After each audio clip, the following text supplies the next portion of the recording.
My name is Robert Steck, and this is my midterm presentation, Abraham Lincoln and Leadership.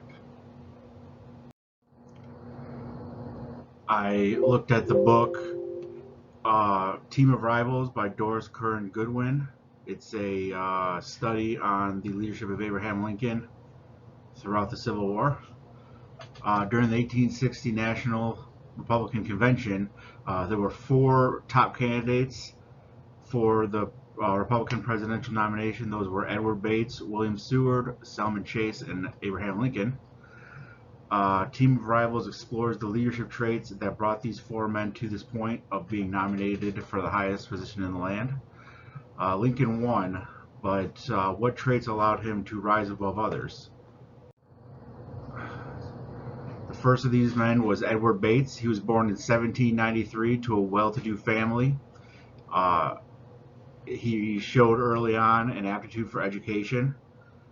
When his father died in 1850, due to his rich family, he was able to continue that education via various family members around the country. Eventually, he became a lawyer after moving to St. Louis. He served two terms. He served terms in both the Missouri House of Representatives and the Senate, and two terms in the U.S. House of Representatives, creating many friends with his easy manner. Lincoln nominated him for Attorney General due to his powerful connections in the border states. William Seward was born in 1801 in New York to an affluent family. He was also singled out for an extensive education. He graduated from Union College in New York, the first in his class, and he smoothly transitioned into becoming a lawyer. His political career included being a state senator for several terms, and then governor of New York, and then he was a U.S. senator from New York. He was a progressive. He was known as a progressive, strong proponent of internal improvements in a national banking system. He was chosen for Lincoln's Secretary of State due to his progressive ideas and his intelligence, as well as his political connections. Salmon Chase was born in 1808. His father was a successful farmer. Just like the others, he was singled out for higher education. His father lost all of his money in a glass factory after the War of 1812, and Salmon was sent to live with his domineering uncle in Ohio. His uncle continued his education, but also made him do manual labor jobs. Once he graduated from college, Salmon Chase moved to Washington and started a successful boys' school that attracted members of Congress and their children. He was chosen as Lincoln's Secretary of State due to his political connections and ability to make deals in Congress. And then we have Abraham Lincoln, who was born, unlike the others, he was born poor in rural Kentucky in 1818. He learned to read at a young age from his mother, but unfortunately she died soon after. His life was molded by tragedy and loss, but he spent all of his free time self-educating himself. He passed the bar with little to no formal education and became a prairie lawyer, which led to several terms in the Illinois House of Representatives, and one term in the U.S. House, and then two failed Senate runs, the most famous against Lincoln Douglas in 1858.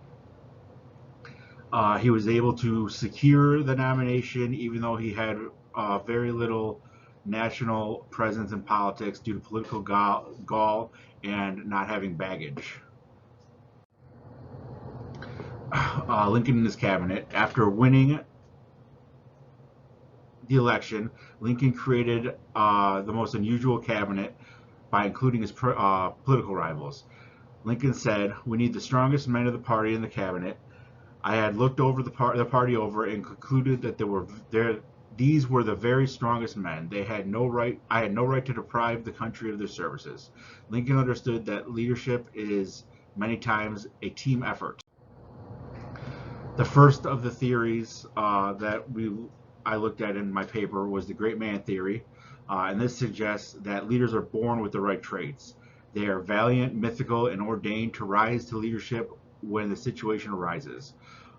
Further advances in leadership theory, however, has shown this theory is very inconsistent and focuses mainly on authoritarian leadership and a centralization of power.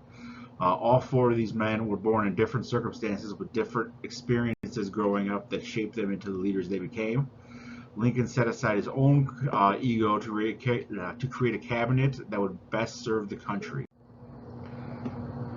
The next evolution of leadership theory focuses on universal leadership qualities, or could effective leadership be determined through the traits a person has? Lincoln had qualities that set him apart from his rivals. A New York Times correspondent reported that it is evidently the production of an honest, and clear-headed, and straightforward man.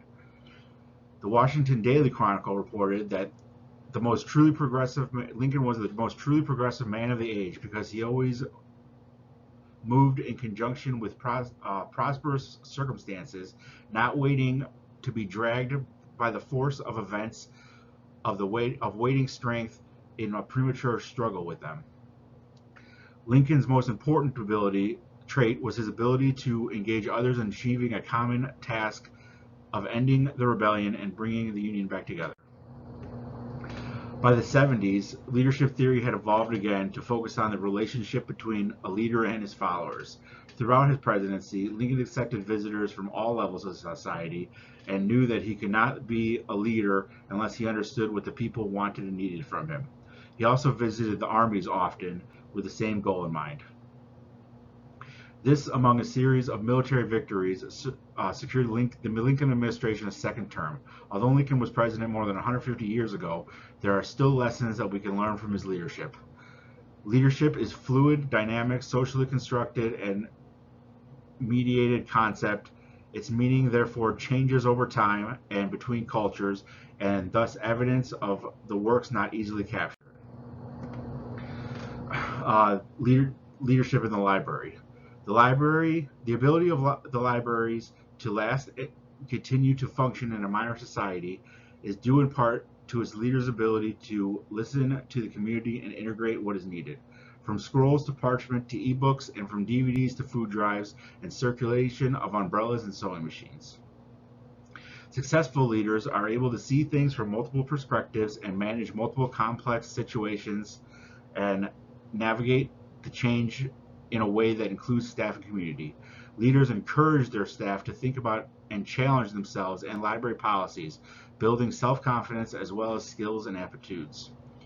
Leadership is a process by which a leader and his followers influence others. Team of Rivals by Doris Kearns Goodwin is a fantastic study of Abraham Lincoln's leadership and abilities and what made him a leader we still idolize today.